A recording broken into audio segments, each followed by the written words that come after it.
8 janvier 2016, Los Mochis, une ville du nord du Mexique. Une unité d'élite de l'armée mexicaine intervient dans une maison de banlieue. Une fusillade éclate. 6 narcotrafiquants tombent sous les balles des soldats de la marine au cours de l'assaut.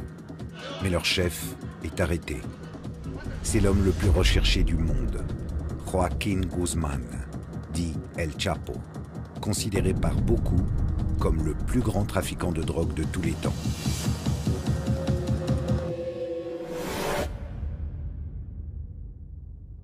Moi, je le résume ainsi, c'est un génie du mal. C'est un roi, un dieu, un personnage surhumain. El Chapo, c'est une légende vivante, à tel point qu'Hollywood, dans les mois qui précèdent son arrestation, rêve de faire un film sur sa vie de chef de cartel. C'est Sean Penn qui va décrocher la timbale. L'acteur parvient à rencontrer le Chapo en novembre 2015 et publie dans Rolling Stone la toute première interview de Guzmán, l'homme poursuivi par toutes les polices mexicaines et américaines. Tout comme Oussama Ben Laden était l'incarnation du terrorisme islamique, le Chapo Guzmán est l'incarnation du narcotrafic dans le monde. Alors, comment un homme recherché à ce point peut-il donner des interviews? Le pouvoir de son cartel serait-il plus fort que l'État lui-même? Pour comprendre, il faut pénétrer au cœur de son organisation, de Sinaloa. Joaquín Guzmán Loera est en quelque sorte le PDG d'une multinationale du crime appelée Cartel de Sinaloa. Une multinationale présente dans plus de 52 pays au monde. Spécialisé dans le trafic de drogue, le cartel engendre des bénéfices faramineux. Son pouvoir est si immense qu'il a un jour déposé dans une banque des États-Unis la somme de 378 milliards de dollars. Mais plus que la drogue et l'argent, le mythe du Chapo vient de sa capacité à s'évader. En 2001, il s'échappe de la prison de Puente Grande, le début d'une cavale de 13 ans qui en fait l'ennemi public numéro 1. Capturé en 2014, il remet le couvert 17 mois plus tard, d'une manière plutôt spectaculaire, par un tunnel ultra sophistiqué de plus d'1 kilomètre de long, débouchant sur sa cellule. El líder del cartel de Sinaloa escapó la noche del sábado de la prisión de máxima seguridad El Altiplano. Celui qu'on surnomme le roi des tunnels a tracé sur une moto fixée sur des rails et tuné façon évasion. C'est le seul narcotrafiquant qui peut se vanter de s'être échappé 2 fois d'une prison de haute sécurité.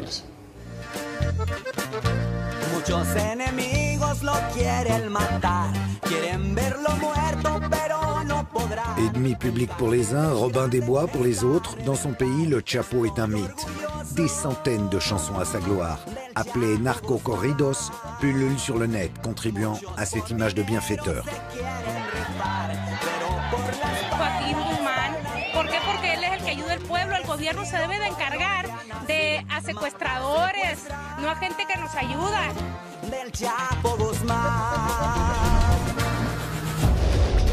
Mais derrière l'image bon enfant se cache un redoutable prédateur qui tue ou fait tuer par milliers ceux qui se mettent en travers de sa route. Un chef de guerre redouté par tous les cartels. Il se faisait la guerre pour savoir qui était le plus dur. Si le cartel des États se laissait 10 têtes coupées quelque part, Sinaloa en laissait 10 le lendemain. Alors, quel est le secret de la longévité de Joaquín Guzmán? Pourquoi El Chapo, qui a défié la mort depuis plus de 40 ans, est-il encore vivant? Nous allons vous montrer comment celui qu'on surnomme le Courteau, le Petit, a construit le plus grand empire mondial de la drogue. Une histoire écrite en lettres de sang, où la cocaïne et la corruption règnent en maître et où la vie d'un homme ne vaut guère plus qu'une quinzaine de dollars.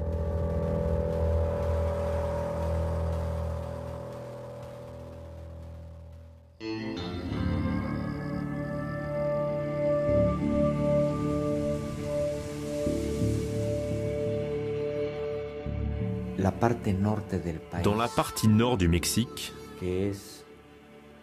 plus précisément dans les États de Sinaloa, Durango et Chihuahua, existe une zone de montagne très haute, très profonde, inaccessible. Et c'est dans cette région qu'opère le cartel de Sinaloa.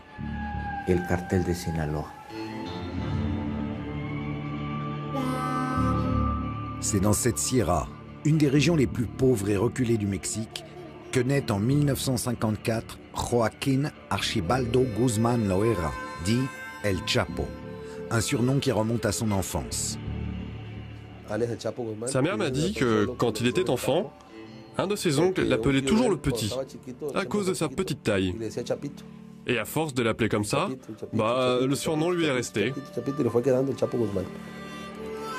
Il grandit entouré de 6 frères et sœurs dans une famille d'agriculteurs. Enfin, pas n'importe quel type d'agriculteur. C'est du pavot et de la marijuana que cultive Papa Guzmán avec l'aide de ses fistons. Dès son enfance, il s'est mis à aider son père au champ. Toute sa famille cultivait le pavot. Ses parents, ses oncles aussi.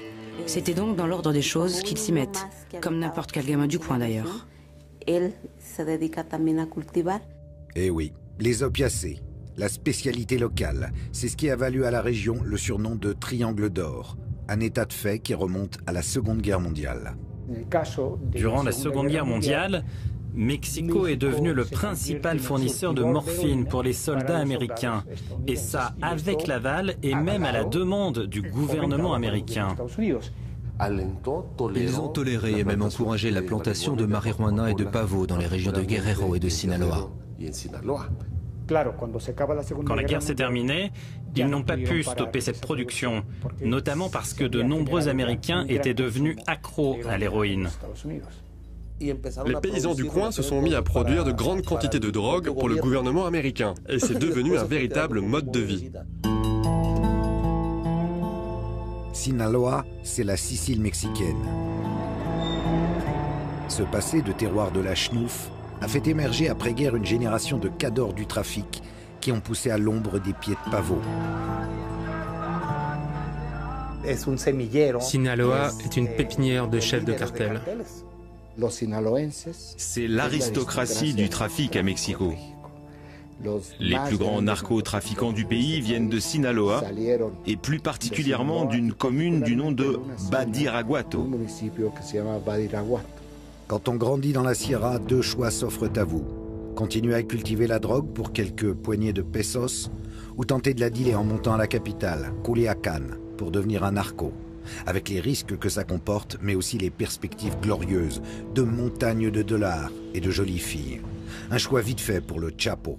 D'autant que son père a des liens de parenté avec un gros bonnet du narcotrafic, un entre-gens qui va permettre aux courteaux de s'extirper de ses montagnes natales, à la force du flingue. Il vient de ce milieu rural, mais il va vite grimper les échelons du cartel. En tant que tueur à gages d'abord, puis comme responsable de certaines zones de trafic, et jusqu'à devenir un des sous-lieutenants de l'organisation. Durant les années 80, le trafic de drogue mexicain est contrôlé par un homme, Félix Gallardo, dit El Padrino, le parrain, un ex-flic passé du côté obscur de la force. C'est pour son compte que El Chapo travaille. En plus de gérer le commerce de l'héros et de la marijuana, Gallardo est l'homme de confiance des cartels colombiens de la cocaïne.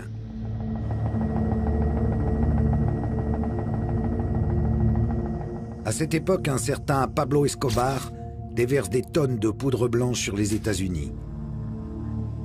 En grande partie via les Caraïbes, un couloir qui commence pourtant à être dans le radar des stupus. U.S. police recently uncovered one of the largest cocaine hauls ever in Miami. Ce qui a obligé Escobar à s'en remettre de plus en plus souvent à Gallardo pour faire passer sa marchandise. Les Colombiens payaient les Mexicains en liquide. Au bout d'un moment, les Mexicains se sont rendus compte qu'ils pouvaient adopter une stratégie plus intelligente et leur ont dit « Ok, non seulement vous allez nous payer avec du cash, mais aussi avec de la drogue. » Être payé en drogue représente un énorme avantage. L'organisation du Padrino peut désormais dealer elle-même de la coke aux États-Unis et ainsi décupler ses bénéfices. Peu à peu, aidés en cela par les persécutions contre Escobar qui s'intensifient à la fin des années 80, les Mexicains passent du rang d'intermédiaire à celui d'organisateur du trafic de cocaïne. Leur pouvoir explose. Gallardo apprécie El Chapo, son talent logistique, son sang-froid. Guzmán prend du galon et gère bientôt les convois entre Colombie et Mexique. En 1987, inquiété dans l'affaire du meurtre de Kiki Camarena, un agent de la DEA qui avait infiltré son cartel, Gallardo décide de diviser son empire entre des lieutenants tous originaires comme lui de Sinaloa. Cette histoire, c'est celle d'un grand baron de la drogue qui assigne à ses principaux lieutenants, à ses hommes de confiance, différentes zones de trafic. Durant cette réunion organisée par Gallardo et à laquelle tous ses lieutenants participaient, les Zambada, les Esparagosa, les Guzmán, les Arellano, ils se sont divisés le pays comme s'ils étaient des dieux. Qu'elle soit mythique ou non, cette réunion fut l'acte de naissance des cartels mexicains. Au frère Arellano Félix, Dieu le Père Gallardo donna la plaza de Tijuana. À la famille Carrillo Fuentes, celle de Juárez. À Miguel Caro Quintero, Sonora. Et à Ismael Zambada et Joaquín Guzmán, Sinaloa, la maison mère. Dans les années qui suivent, le Chapo et ses associés écoulent des centaines de tonnes de drogue vers les États-Unis. Ils font preuve d'une inventivité sans limite, planquant leur cam dans tout ce qu'il est possible d'imaginer. Conserves de piment, carcasses de requins, primeurs en tout genre, mais aussi des produits un peu moins frais. Il leur arrivait aussi de cacher leurs marchandises dans des cadavres. La police est tombée là-dessus dans des morgues de Tijuana. Des corps qui devaient passer la frontière après avoir été bourrés de drogue. Mais c'est pourtant par un autre moyen que le Chapo va définitivement imprimer sa marque à la folle histoire de la contrebande. On le surnomme le seigneur des tunnels parce que c'est lui qui a le plus perfectionné cette technique pour passer de la drogue vers les États-Unis. C'est lui qui a donné aux tunnels des caractéristiques technologiques avancées, comme l'air conditionné ou l'utilisation du GPS pour être plus précis dans le tracé. Le Chapo a fait passer les narcotunnels du 19e au 22e siècle. Roi des tunnels et homme de l'ombre jusqu'au début des années 90, le Chapo va brusquement apparaître en pleine lumière et de manière spectaculaire. Curieusement, c'est à cause du meurtre d'un homme d'église que Guzmán va devenir célèbre. En 1993, un événement sanglant va en effet faire basculer la vie d'El Chapo. Le 24 mai de cette année-là, le cardinal Ocampo est tué lors d'une fusillade entre cartels rivaux à l'aéroport de Guadalajara. Et Joaquín Guzmán est tenu pour responsable de ce meurtre. Pour la première fois, son visage va apparaître à la télévision. De personnage de second rang du narcotrafic, il devient l'ennemi public numéro 1. L'assassinat du cardinal Ocampo provoque un choc immense dans le pays. Ils avaient assassiné un cardinal, une figure vraiment importante de l'Église. Ça ne s'était jamais vu au Mexique. Depuis des mois, la tension monte entre le cartel de Tijuana et El Chapo. Ce dernier veut mettre la main sur le couloir de trafic des frères Arellano Félix, qui n'entendent évidemment pas de cette oreille. Ce jour de mai 93, c'est Guzmán qui devait mourir à Guadalajara. Les tueurs des frères Félix mitraillent une voiture qu'ils pensent être celle du Chapo. Mais c'est le cardinal qui prend 14 balles dans le corps. Tragique méprise, complot ourdi pour se débarrasser d'Ocampo, les avis divergent encore aujourd'hui. Mais quoi qu'il en soit, El Chapo, bouc émissaire parfait, est tenu pour responsable. Sa tête est mise à prix, la chasse à l'homme commence. Attraper le Chapo est devenu un impératif politique pour le gouvernement, pour que justice soit faite au plus vite pour la mort du cardinal. C'est ce qui explique le désir impérieux du gouvernement de s'emparer de lui. Le 9 juin 1993, après 2 semaines de cavale, le Chapo est capturé au Guatemala, puis incarcéré au Mexique.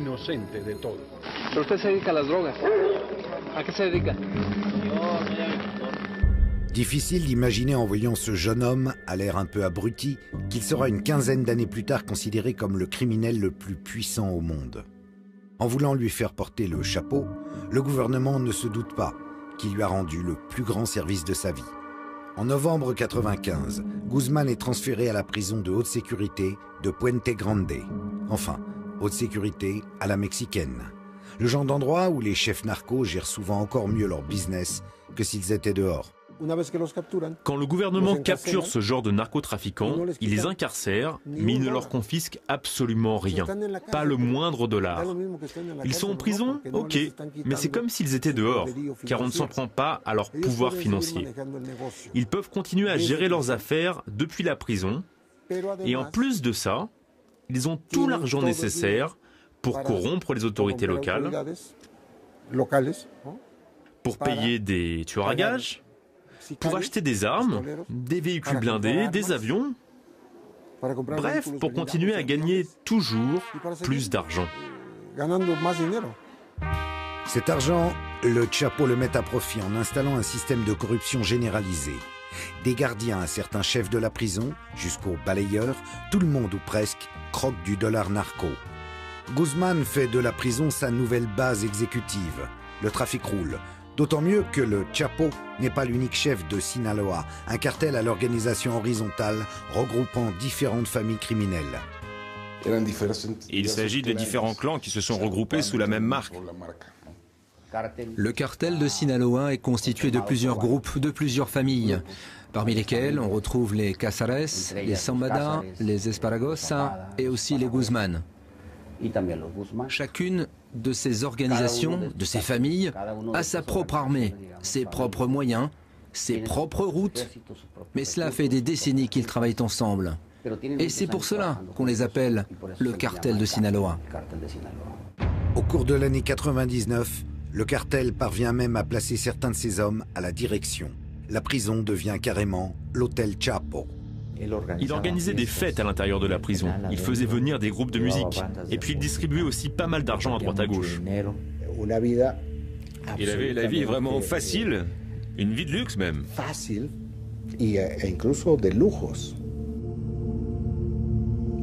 Avec petits plats préparés par des chefs, alcool, prostituées. Et c'est bien sûr en corrompant tout le monde qu'il pouvait jouir de tout ça. Quand je suis allé l'interroger, en mars 2000, l'audition devait se tenir à 10 h du matin, mais elle a commencé à 11 h du soir. Quand j'ai demandé au Chapo pourquoi on commençait si tard, avec plus de 13 heures de retard, il m'a répondu ainsi. Écoute, aujourd'hui c'était le jour de ma visite conjugale. Après, j'ai pris un petit bain de vapeur pour me relaxer. Puis ensuite, je me suis fait une petite sieste pour être en pleine forme et pouvoir te recevoir comme tu le mérites. Ça te paraît clair? Bien sûr que c'était clair. Pour moi, ce qui était parfaitement limpide, c'est que c'était lui qui dirigeait la prison et pas le directeur. Dans de telles conditions, l'évasion du Chapo...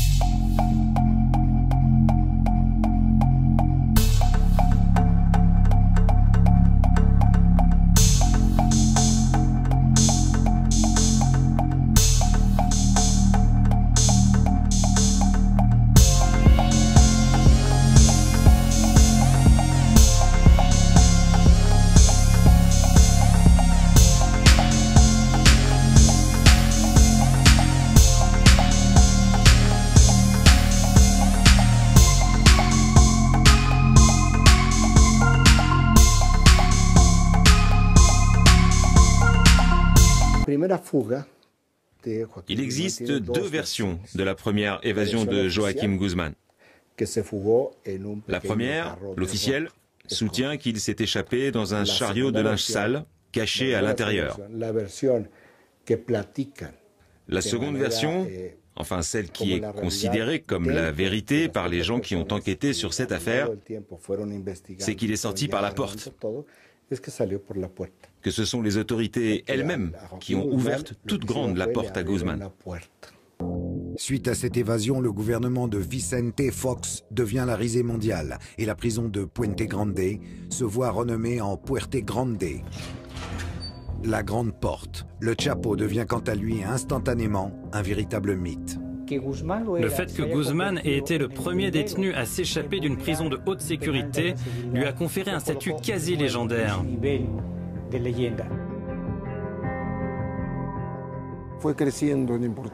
Son image médiatique lui a clairement rendu service.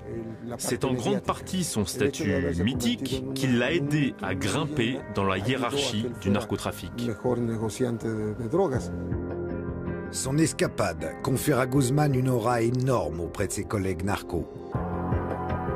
C'est auréolé de ce statut nouveau qu'il se remet aux affaires. D'autant que, comme le suggère son évasion facilitée, il semble soutenu au plus haut niveau par le pouvoir politique. Cette évasion lui a offert une très grande visibilité, mais elle a aussi permis de se rendre compte à quel point les cartels de la drogue avaient infiltré tous les organes de l'État jusqu'aux partis politiques eux-mêmes. La production et le trafic de drogue ne peuvent pas s'effectuer sans l'autorisation, ou tout au moins la permissivité, du gouvernement. C'est impossible autrement. Depuis des décennies déjà, pouvoir politique et narco marchent main dans la main au Mexique. Une tradition portée à son summum par le cartel de Sinaloa. Le cartel de Sinaloa possède une dimension politique très importante. Il pactise contrairement aux autres organisations criminelles. Il passe des accords, il dialogue, il négocie avec les autorités. Il y a de nombreuses preuves de cela. C'est ainsi qu'ils agissent depuis près d'un siècle. Les trafiquants de Sinaloa sont comme ça. Il s'agit de pactes tacites. Du genre, tu finances ma campagne électorale et en échange, je te laisse tranquille. Je protège ton organisation. En prison, le Chapo aurait donc pactisé avec le gouvernement. Une supposition que la suite de son histoire rendait plus crédible. Début 2000, faire des millions ne lui suffit plus. Il veut être El Padrino, un parrain omnipotent qui contrôle tout, à l'image de Gallardo, son mentor. Dans les années qui suivent sa sortie de prison, il engage une guerre terrible pour s'approprier les couloirs de trafic des cartels de Tijuana et de Juárez.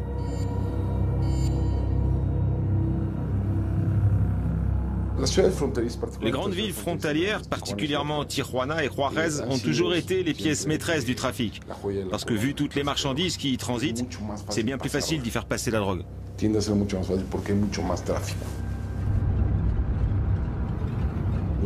Durant 3 ans, ils ont incendié Tijuana. Le nombre de meurtres, de kidnappings, d'extorsions a explosé. Côté Tijuana, les résultats ne se font pas attendre. Les assassinats se succèdent, mais aussi des arrestations. Plus de 2000 en l'espace de quelques mois.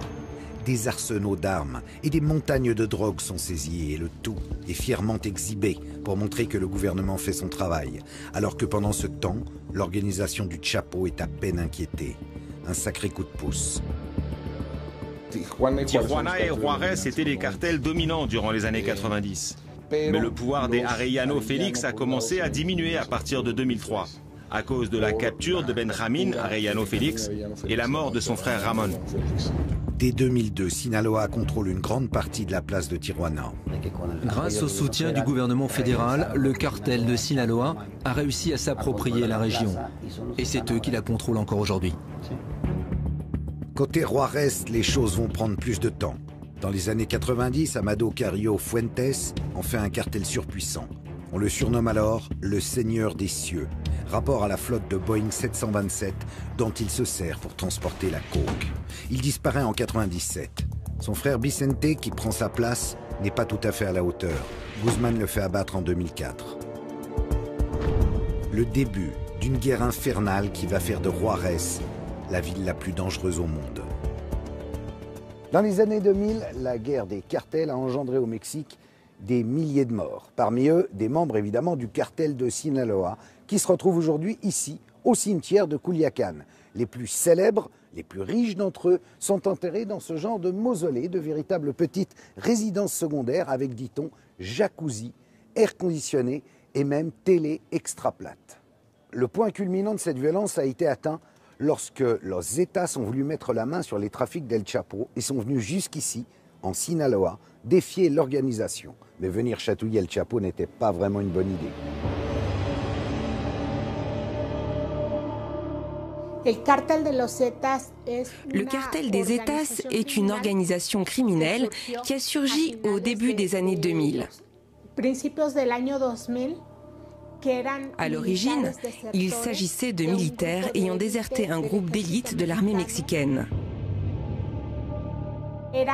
Ils avaient été recrutés par le cartel du Golfe pour en être le bras armé. Et en 2002, suite à la capture du chef du cartel du Golfe, les Zetas sont devenus un cartel à part entière, opérant de manière indépendante. Avec Los Zetas, le niveau de violence atteint un degré encore jamais vu. Leur technique de guerre, inspirée de celle des Caibiles, une unité d'élite guatémaltèque célèbre pour ses massacres de populations civiles, ont pour but d'inspirer une terreur absolue. Une stratégie de la peur qui leur permet de conquérir en quelques années un vaste territoire.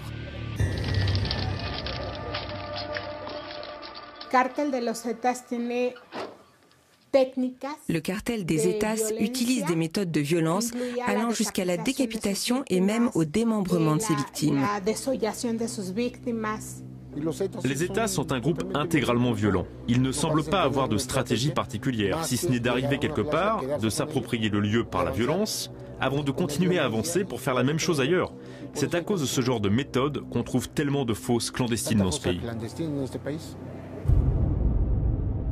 Ils ont réussi à contrôler des zones du golfe du Mexique. Puis, à force d'avancer, ils ont commencé à disputer certaines régions contrôlées par le cartel de Sinaloa. Pour leur faire face, le Chapo forme un groupe paramilitaire calqué sur leur organisation et appliquant les mêmes méthodes. Los Negros. La guerre est d'une brutalité inouïe. Elle enflamme le pays. C'était une guerre d'une violence extrême. Un jour, on a publié un article qui disait que l'enjeu de la guerre était de savoir qui était le plus dur, le plus inflexible des deux. Si le cartel des Zetas laissait 10 têtes coupées quelque part, le cartel de Sinaloa en laissait 10 le lendemain en représailles. Si des corps démembrés étaient découverts un jour, on en découvrait d'autres dans la foulée. L'affrontement Zetas-Sinaloa va encore s'envenimer suite au retournement d'alliance des Beltran Leyva, une autre famille narco de Sinaloa qui, après avoir durement lutté contre les Zetas, finissent par se ranger de leur côté, suite à ce qu'ils considèrent comme une trahison de Guzman. Une histoire dont les conséquences vont atteindre le Chapo, en plein cœur. Un des fils du Chapo, Ivan Archibaldo, était en prison. Et du jour au lendemain, il a été remis en liberté. C'est de là qu'est né le problème entre le Chapo et les Beltran Leyva, parce qu'ils l'ont accusé d'avoir échangé la liberté de son fils contre des informations permettant la capture du plus jeune des frères Leyva, Alfredo, dit le Mochomo. Le Mochomo était un élément clé du cartel, mais le Chapo le suspectait de parlementer avec les Zetas, ce qui expliquerait qu'il les balançait. Les frères Leyva ne tardent pas à réagir et assassinent un des fils du Chapo, Edgar, sur le parking d'un centre commercial de Culiacán. Mauvais calcul pour El Chapo. En voulant sauver un de ses fils, il en a perdu un autre.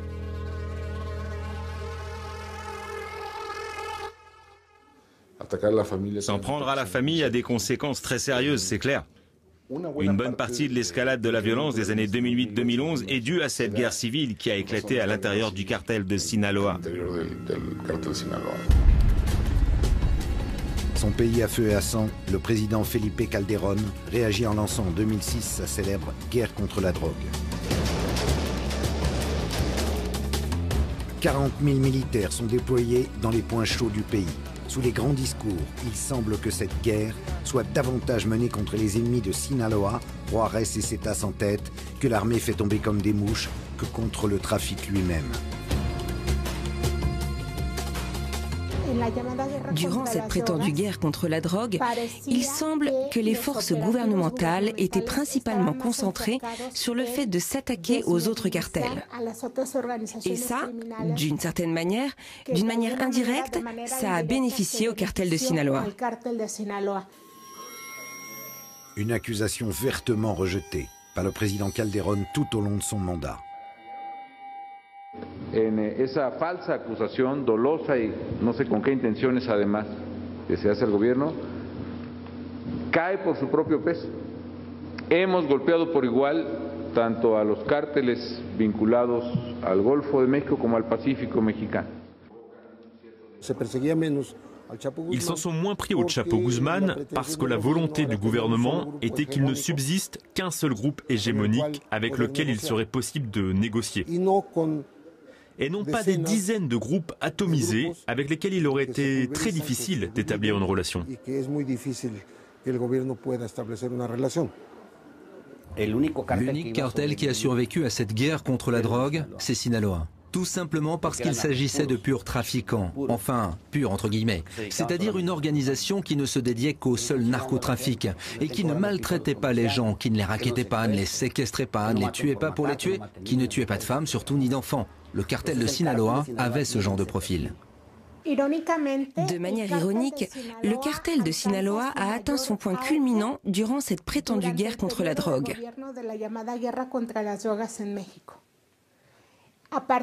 Et c'est sous les 2 derniers gouvernements, durant la décennie écoulée,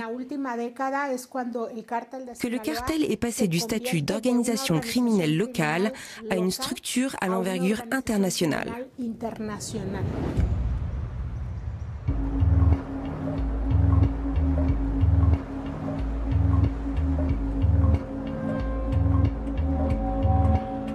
Cette guerre contre la drogue, au bilan humain terrifiant, plus de 100 000 morts, est en fait l'émanation mexicaine d'une politique américaine lancée par Nixon.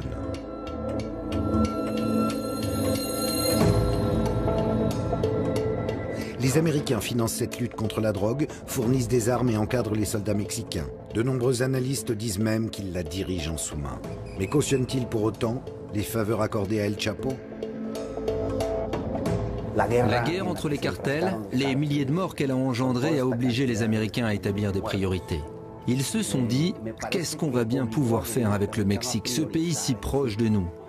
Et entre tous les cartels, ils ont choisi celui de Sinaloa comme étant un cartel avec qui il était possible de cohabiter.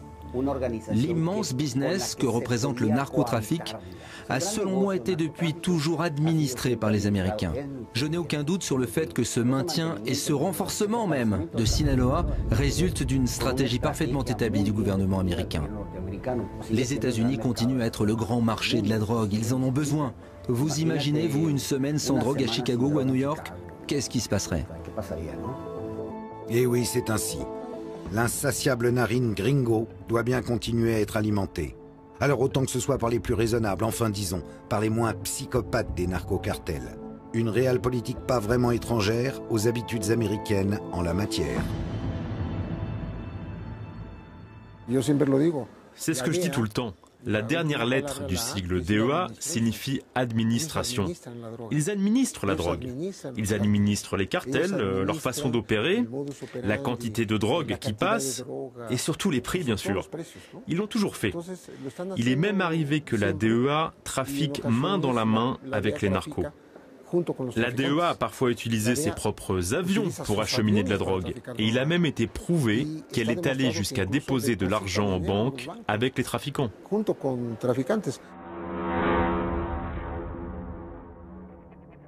Nicaragua, années 80, des membres de l'administration Reagan financent secrètement les Contras, un groupe armé luttant contre le gouvernement sandiniste, un peu trop socialiste à leur goût.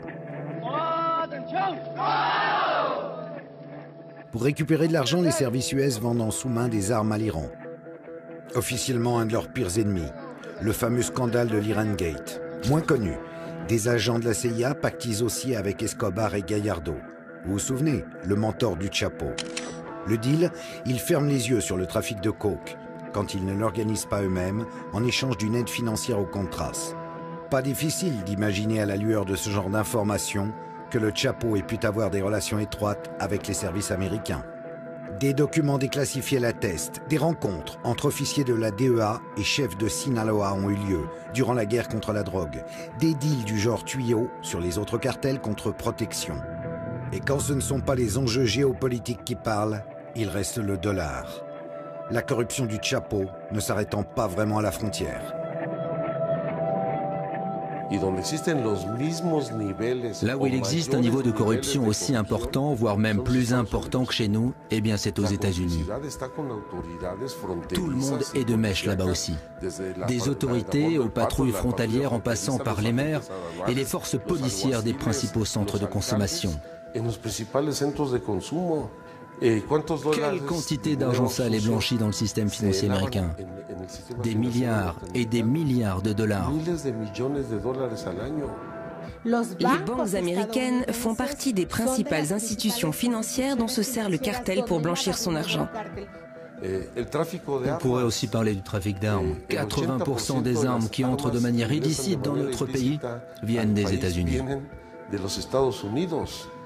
Tout ça pour dire que l'économie américaine bénéficie elle aussi très largement des activités du cartel.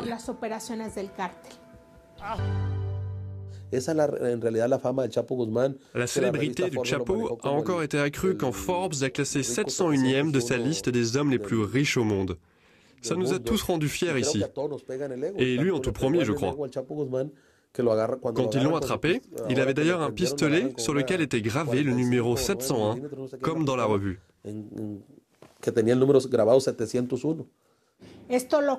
Ce classement a énormément renforcé sa popularité. Ses ennemis ayant été balayés, le pouvoir du cartel de Sinaloa explose mondialement. Il contrôle désormais une énorme partie des exportations de coke, d'héros, mais aussi de meth, un business dont s'occupe tout spécialement Guzman en faisant venir les ingrédients nécessaires à sa confection depuis la Chine. Dans les années 2010, c'est Chicago qui est désormais la plaque tournante du trafic de drogue aux États-Unis. Le Chapo arrose depuis les rives du Michigan des centaines de villes américaines. Une mainmise qui va contraindre les autorités de la ville à le déclarer ennemi public numéro 1, un titre jusque-là détenu par le seul Al Capone. This is the underground UPS that we've seen here. And don't kid ourselves, that's why we have used the label as public enemy #1 in this instance of the havoc that this organization, and he is the head and leader, has wreaked on the streets and to the citizens of Chicago. En 2011, à la mort de Ben Laden, Guzman devient même l'homme le plus recherché du monde par le FBI et Interpol. Un élément qui renforce définitivement son mythe et permet de réduire le problème du narcotrafic à sa seule figure. Quand le gouvernement américain l'a déclaré ennemi public numéro 1, il est devenu encore un peu plus populaire. Ça a contribué à sa légende et ça a en même temps permis de dévier l'attention, d'empêcher qu'on ne se demande trop qui se cache derrière le cartel de Sinaloa, en plus de Joaquín Guzmán.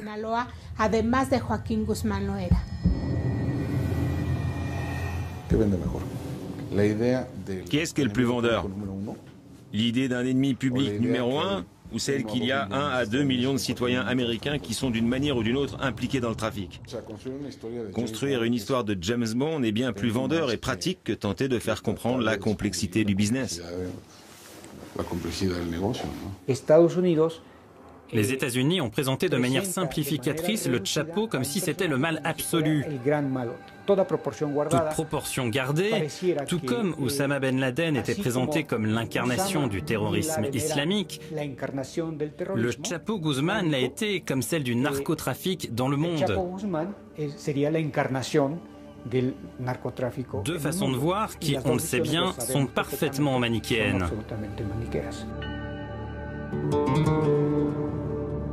À l'instar de Ben Laden en favorisant Sinaloa, les États-Unis ont fomenté un monstre dont le pouvoir leur échappe.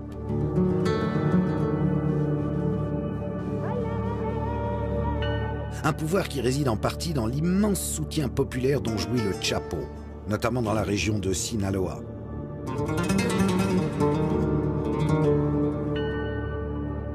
Ce saint à moustache que vous voyez derrière moi, c'est Jesús Malverde, un bandit mexicain au grand cœur du début du siècle dernier, révéré aujourd'hui par tous les narcos du pays.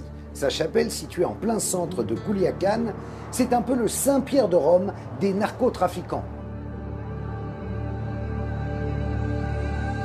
À l'instar de Jesús Malverde, dont on dit qu'il volait aux riches pour donner aux pauvres, la légende d'El Chapo fourmille littéralement d'actes de bienfaisance envers le bon peuple de Sinaloa.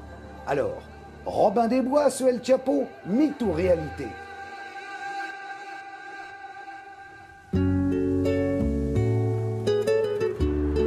Là où certains cartels font régner la terreur, rackettant, violant et kidnappant, le Chapo se pose en protecteur dans cet État qu'il a vu grandir.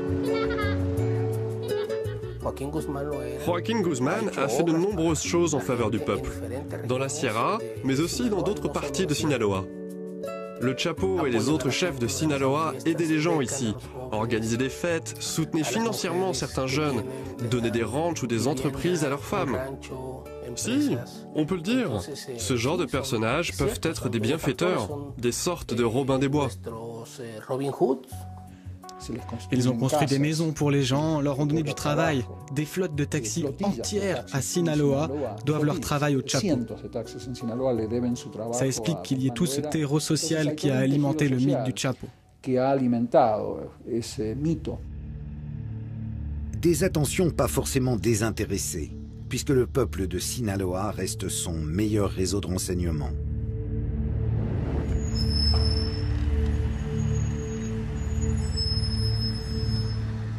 Quand les militaires arrivent, les radars s'activent. N'importe quel villageois peut devenir les yeux du Chapo, lancer l'alerte et l'aider ainsi à prendre la fuite. Il sait bien qu'il a besoin d'un soutien populaire, que ça lui sert à se protéger. Les années passent, et plus personne ne songe à imaginer que le Chapo, qui s'est mué en un être quasi mythique dont on viendrait presque à douter de l'existence, sera repris un jour. On en sait très peu sur la vie de Guzmán durant ses 13 ans de cavale. Tout juste qu'entre de très nombreux voyages d'affaires au Mexique et à travers le monde, il passe une bonne partie de son temps en Sinaloa, dans ses villas de Culiacán ou ses ranchs de la Sierra. Durant cette période, des centaines de personnes jurent l'avoir aperçu à travers tout le pays. Parfois au même moment, à deux endroits différents. Omnipotent, omniscient et doué d'ubiquité, le Chapo. Il y a plein de gens, tout un tas, qui assurent qu'ils ont vu le Chapo entrer dans un restaurant et dire « Messieurs, mesdames, nous allons fermer les portes de l'établissement pour un petit moment.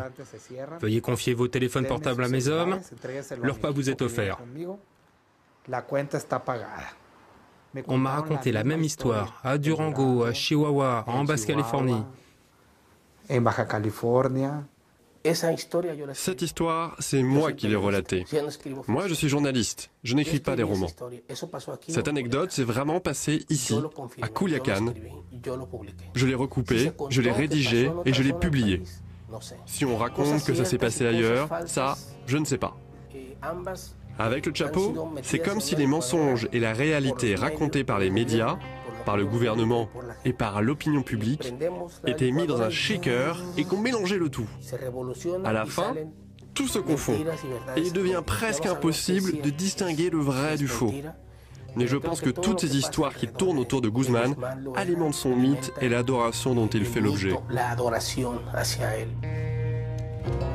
La cavale de Guzmán devient source de plaisanteries dans tout le Mexique. Une histoire de gendarmes et de voleurs tragicomiques au déroulement immuable. L'armée tente de nombreux coups de main pour le capturer, mais arrive toujours, ces ballots, un peu trop tard. Corruption, quand tu nous tiens. Le gouvernement donne l'impression d'agir, mais le Chapo est toujours libre comme l'air. Les choses vont pourtant basculer en 2014, lorsqu'une intervention frôle les moustaches du courteau, qui ne parvient à se carapater qu'in extremis.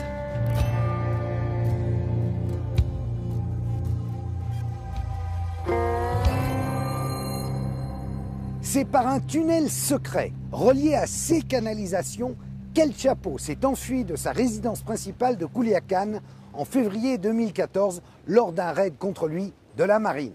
Après inspection, les marines ont découvert que cette maison lui appartenant à Culiacán était reliée justement par tout un réseau de tunnels secrets. Pas pour rien que le Chapo a pour surnom El Señor de los Tuneles.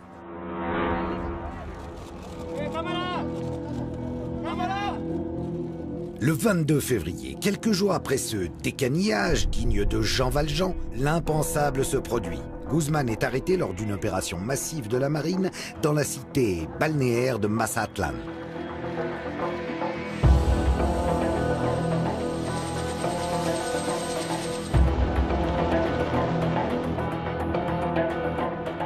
Son identité est immédiatement confirmée par analyse digitale, puis il est emmené en avion vers Mexico City pour une identification formelle. Une capture mondialement suivie qui donne lieu à diverses interprétations. Pour certains, ce serait son attachement à ses filles qui aurait perdu Guzmán. Il est éperdument épris de ses filles. C'est vraiment son point faible.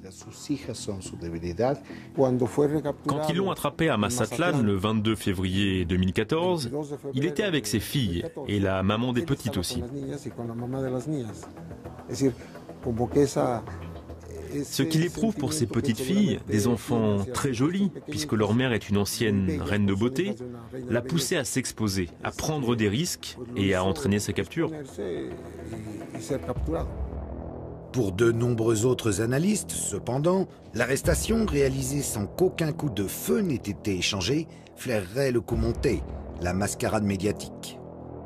Le plus logique aurait été qu'il se réfugie dans un lieu plus sûr, quelque part dans le Triangle d'Or. Mais au lieu de ça, il est allé à Mazatlán, sans filet de sécurité, sans que personne ou presque ne soit là pour le protéger. On peut dire que c'est une manière d'agir pour le moins inhabituelle de Joaquín Guzmán. Je pense que sa capture est passée par un accord avec le gouvernement et que c'est pour ça qu'il n'y a pas eu d'affrontement.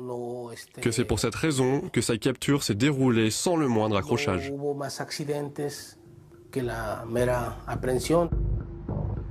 L'arrestation du Chapo serait-elle à nouveau le résultat d'un pacte? Confronté à des critiques trop vives de collusion avec le narcotrafic, et particulièrement avec Sinaloa, le gouvernement aurait-il eu besoin de donner un gage? Et dans ce cas, qu'est-ce que Guzmán aurait à y gagner? L'immunité renouvelée pour son organisation et ses proches? Quoi qu'il en soit, dans la prison de haute sécurité de l'Altiplano où il a été transféré, pour le Chapo, le business continue. Même s'il était en prison, c'était toujours le chef. Il continuait à donner des ordres. Ça n'a rien changé, ni pour lui, ni pour l'organisation. Pour moi, c'est juste une pièce de plus dans ce grand show médiatique. Après l'avoir attrapé, ils ne lui ont de nouveau pas confisqué le moindre dollar. Ils n'ont pas saisi ses entreprises, ni inquiété les politiques qui le soutenaient. Son pouvoir patrimonial a même continué à croître. Ils ont entre les mains le plus grand des capos, mais ils ne s'attaquent pas à son réseau financier. Il n'y a eu aucune enquête visant à démanteler la structure patrimoniale du cartel. Dans ces conditions, l'évasion du Chapo, ou sa libération, appelez-la comme vous voulez, n'était qu'une question de mois.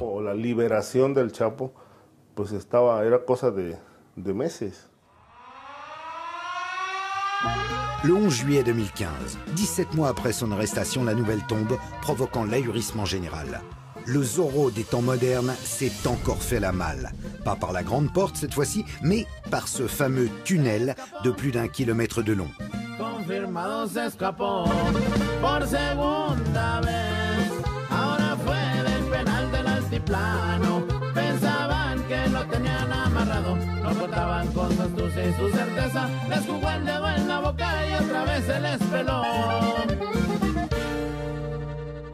Partant de la douche de la cellule de Guzmán et s'enfonçant à 10 mètres sous terre, le tunnel qui lui permet de s'échapper était entièrement ventilé et éclairé.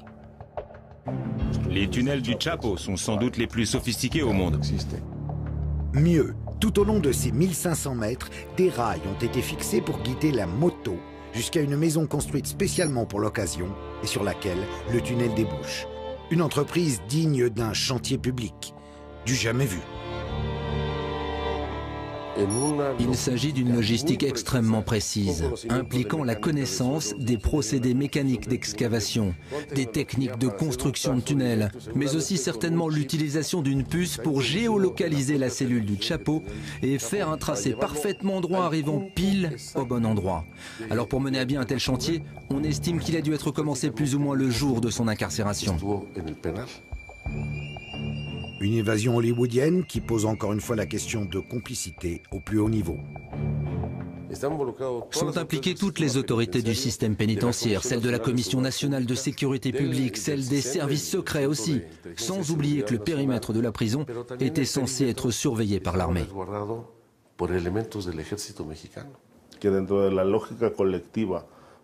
Qui pourrait croire qu'il est possible de construire un tunnel d'1,5 kilomètre de long sans qu'aucune autorité ne s'en rende compte?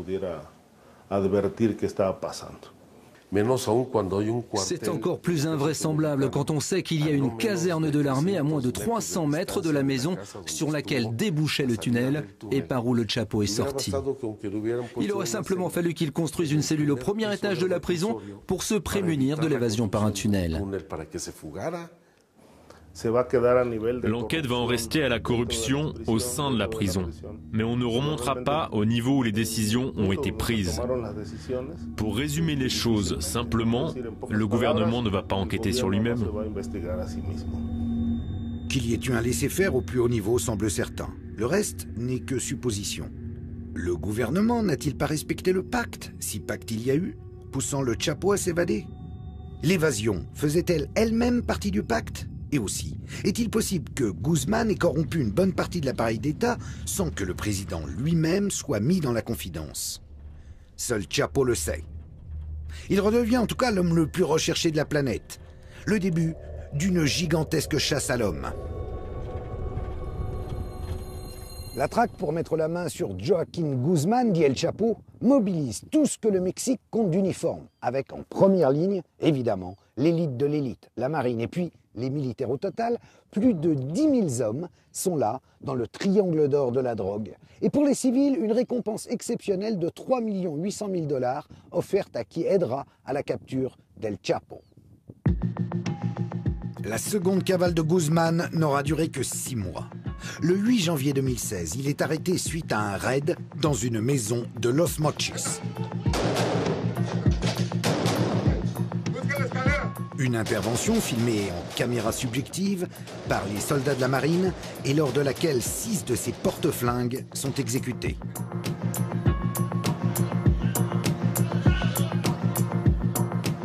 Vous l'aurez deviné, le Chapo est parvenu à fuir, par un tunnel évidemment, menant aux égouts et dont l'accès était planqué derrière le miroir de sa chambre avant d'être finalement repris. Retour à la case prison.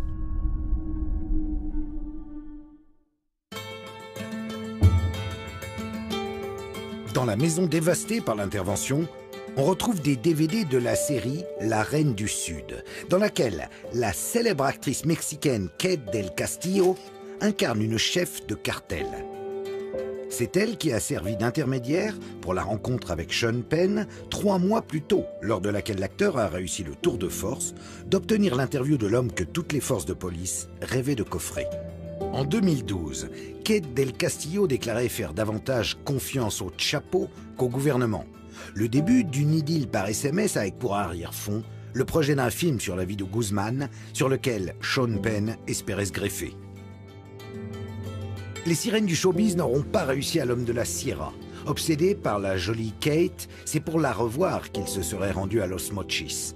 Le bandit au grand cœur, perdu par une femme fatale, un classique du cinéma hollywoodien. La fin parfaite pour son futur biopic. Mais pendant que le Chapo attire tous les projecteurs, le narcotrafic et son flot d'argent sale et de cadavres ne semblent pas près de se tarir.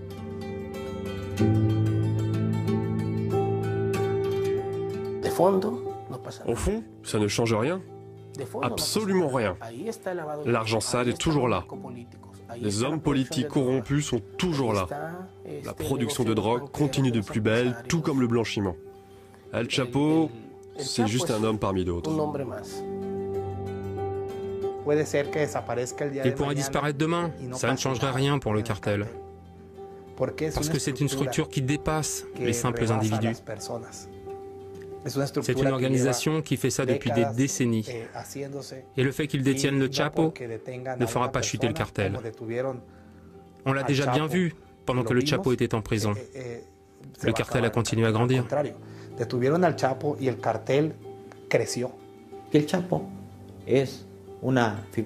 Le Chapo n'est rien de plus qu'une figure emblématique qui distrait l'attention du public. Mais les opérations criminelles de trafic de drogue, de séquestration, d'extorsion, de trafic d'influence, de corruption continuent sans interruption aucune. Et ce, que le Chapo soit en prison ou en liberté, que le Chapo soit tranquille dans le triangle d'or ou bien ailleurs, en train de passer du bon temps avec ses femmes ou de faire ce que bon lui semble. Tout ça ne change absolument rien. Le Chapo est là pour détourner votre attention. Le trafiquant le plus connu au monde, El Chapo, a désormais un statut mythique. Un mélange de Zorro, de Pancho Villa ou de Walter White, aussi craint qu'admiré, dont on n'a sans doute pas fini d'entendre parler.